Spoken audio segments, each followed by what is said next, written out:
Assalamualaikum warahmatullahi wabarakatuh. Kami dari Waalaikumsalam warahmatullahi.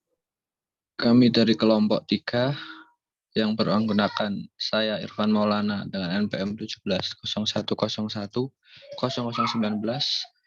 kemudian ada Atala Naufal dengan NPM 20.01010056, kemudian ada Muhammad Setiawandoko dengan NPM 20.01010060,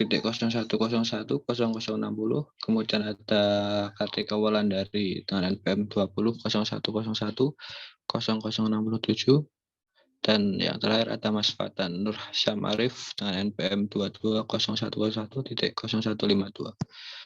Kami dari kelompok 3 ingin menerangkan mengenai kerangka konseptual dan pengembangan hipotesis. Yang pertama adalah kerangka konseptual. Menurut Sugiono tahun 2014, suatu hubungan yang akan terhubung secara teoritis antara variabel yang diamati atau diukur melalui penelitian yang akan dilakukan. Kerangka konsep akan menjelaskan tentang variabel-variabel yang dapat diukur penelitiannya tersebut adalah sebagai berikut. Yang pertama ada variabel bebas, yang kedua variabel penciptaan, yang ketiga ada variabel perancu. Kemudian penjelasan mengenai kerangka teoritis. Kerangka teoritis sendiri adalah konsep-konsep yang sebenarnya merupakan abstraksi dari hasil pemikiran atau kerangka dan acuan yang pada dasarnya bertujuan mengandalkan kesimpulan terhadap dimensi-dimensi. Kerangka teoritis berguna untuk memberikan kerangka dasar teori yang menjadi landasan penelitian sehingga mampu menjawab persoalan secara teoritis. Ya, baik, selanjutnya adalah proses pembuatan kerangka teoritis. Itu yang pertama, memperkenalkan definisi dari konsep atau variabel dalam model penelitian. Selanjutnya yang kedua, itu mengembangkan model konseptual yang memberikan representasi deskriptif dari teori peneliti. Selanjutnya yang ketiga, menyatakan teori yang memberikan penjelasan untuk hubungan antar variabel dalam model penelitian. Slide selanjutnya. Selanjutnya, komponen kerangka teoritis. Kerangka teoritis yang baik itu mengidentifikasi dan menentukan variabel penting dalam situasi tersebut yang relevan dengan definisi permasalahan dan selanjutnya mendeskripsikan serta menjelaskan hubungan antar variabel-variabel tersebut. Terdapat 3 ciri dasar yang harus dimasukkan dalam kerangka teoritis. Yang pertama, variabel yang dianggap relevan dengan studi harus ditentukan dengan jelas. Yang kedua, model konseptual yang menjelaskan hubungan di antara variabel-variabel dalam model tersebut harus diberikan. Yang ketiga, harus ada penjelasan yang jelas mengapa kita memperkirakan bahwa hubungan tersebut itu ada. Model konseptual membantu membuat struktur diskusi literatur. Model konseptual menjelaskan ide kita terkait bagaimana konsep-konsep atau variabel dalam model kita terkait satu sama lain. Diagram skematik dari model konseptual membantu pembaca untuk memvisualisasikan hubungan yang diteorikan di antara variabel-variabel dalam model kita, sehingga mendapatkan ide yang cepat terkait bagaimana kita berpikir bahwa masalah manajemen dapat diselesaikan. Selanjutnya akan dijelaskan oleh Mas Koko. Silakan. Oke, terima kasih. Untuk selanjutnya penyajian kerangka konseptual. Di sini adalah contoh pelanggaran keselamatan penerbangan. Variabel terikat adalah pelanggaran keamanan yang merupakan variabel ketertarikan utama. Selanjutnya varian dalam variabel terikat ini dengan 4 variabel bebas, yaitu yang pertama komunikasi antar anggota kru, yang kedua komunikasi antar petugas kontrol bandara dan kru kokpit, yang ketiga pelatihan yang diterima oleh kru kokpit, dan yang keempat desentralisasi. Nah, dari gambar ini, komunikasi di antara kru kokpit ini bertanggung jawab terhadap pelanggaran keselamatan penerbangan. Komunikasi ground control dan kokpit juga bertanggung jawab terhadap pelanggaran keselamatan penerbangan. Desentralisasi juga bertanggung jawab terhadap pelanggaran keselamatan penerbangan. Begitu juga dengan pelatihan kru kokpit yang bertanggung jawab terhadap pelanggaran keselamatan penerbangan. Kemudian ada menyisipkan variabel perantara ke dalam model kasus. Nah, sebagai contoh, kurangnya pelatihan yang memadai membuat pilot gugup dan takut.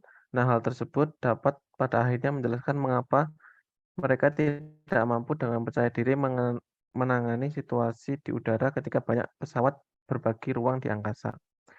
Nah, dengan mengubah model secara substansi menggunakan pelatihan yang buruk sebagai variabel moderator seperti yang ditunjukkan pada contoh skenario di bawah ini, di sini membuat teori bahwa komunikasi dalam koordinasi yang buruk serta desentralisasi kemungkinan besar akan mengakibatkan pelanggaran keselamatan penerbangan hanya dalam kasus di mana pilot yang bertugas menerima pelatihan yang tidak memadai.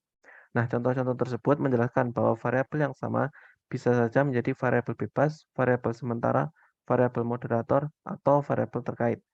Variabel terikat.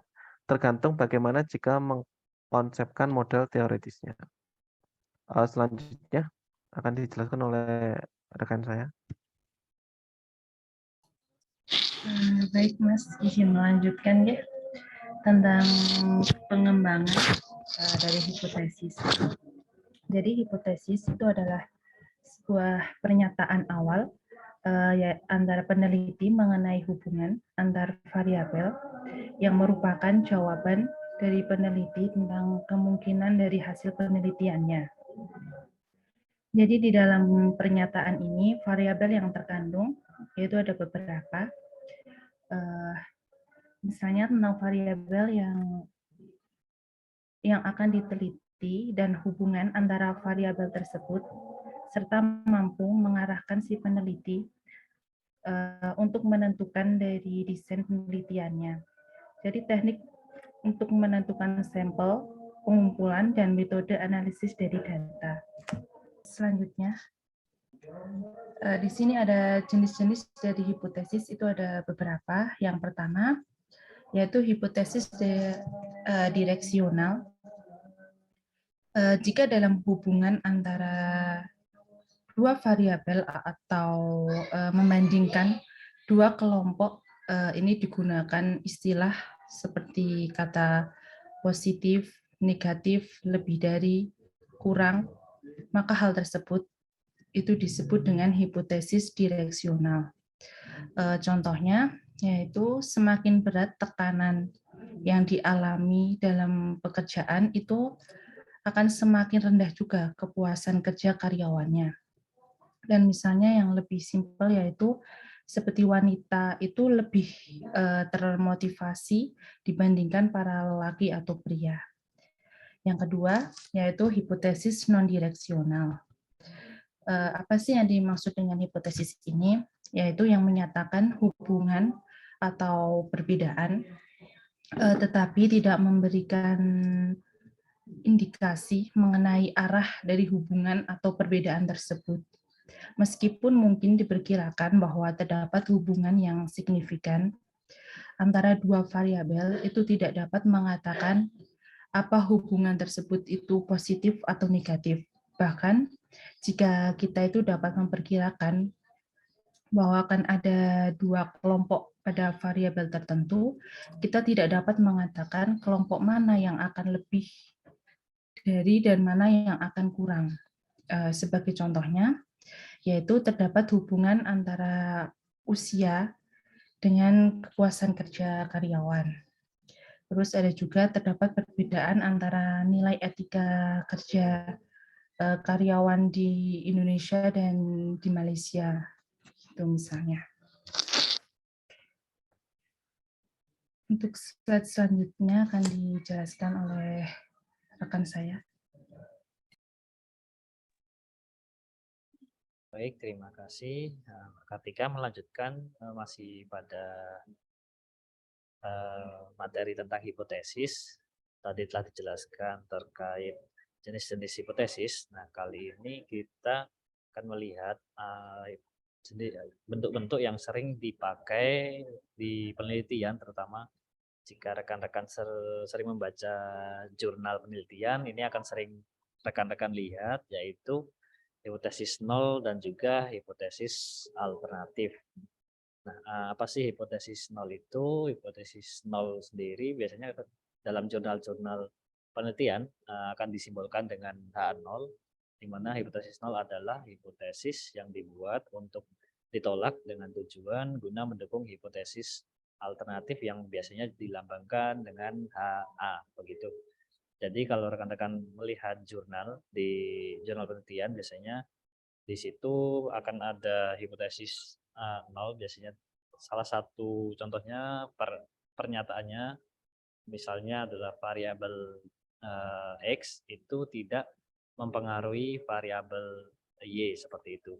Nah, ketika diuji nanti ternyata hipotesis tersebut tidak terbukti, artinya hipotesis nol ini tertolak ya. Jadi ketika hipotesis nol ini tertolak, maka kita diperbolehkan untuk melanjutkan ke hipotesis berikutnya atau hipotesis alternatif, di mana memang seperti yang dijelaskan tadi, hipotesis nol dibuat untuk ditolak dengan tujuan guna mendukung hipotesis alternatif. Jadi kebanyakan hipotesis nol ini pernyataannya variabel X tidak berpengaruh terhadap variabel Y, seperti itu. Jadi ketika ada berpengaruh, ketika diuji itu ternyata berpengaruh, maka kita akan beralih ke hipotesis alternatif. Nah, hipotesis alternatif sendiri apa sih pengertiannya?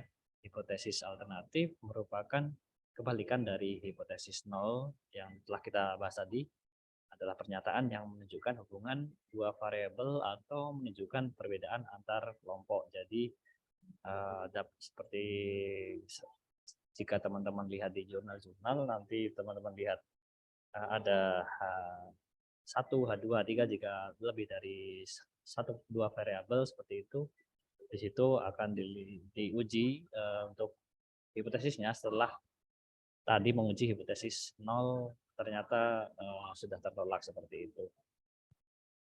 Nah, untuk hipotesis nol dan alternatif nanti bisa rekan-rekan lihat lagi di jurnal-jurnal yang karena memang sering diterapkan situ. Itu cukup untuk hipotesis nol dan alternatif. Untuk presentasi kali ini dari kelompok kami cukup sekian, dan untuk kesimpulannya sendiri dari kelompok kami menyatakan bahwa kerangka konsep sendiri merupakan model konseptual yang berkaitan dengan bagaimana seorang peneliti tersebut menyusun teori atau menghubungkan secara logis beberapa faktor yang dianggap penting untuk masalah. Sedangkan hipotesis sendiri adalah pernyataan awal peneliti, di mana pernyataan tersebut terkait mengenai hubungan antar variabel yang merupakan jawaban peneliti tentang kemungkinan dari hasil penelitian. Demikian presentasi dari kelompok 3. Terima kasih mewakili rekan-rekan. Wassalamualaikum warahmatullahi wabarakatuh.